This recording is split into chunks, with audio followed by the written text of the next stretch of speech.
How to make a photo collage on iPhone. Hello guys, this is Atticus and welcome back to another video. In today's video, I'm going to teach you how you can make a photo collage on iPhone. So before we begin, if you guys are new to our channel, hit down below and hit the subscribe button so you don't miss out on our future videos. Also press the bell icon so you get notified when we release our new videos.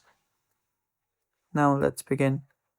First of all, you'll need to locate your Shortcuts app and open that up.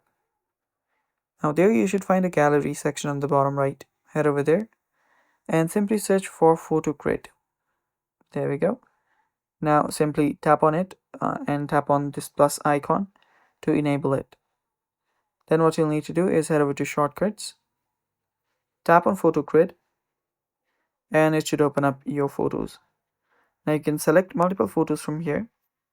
I'll just select 4, tap on Add, and it should give me a new picture. Now these are 4 pictures.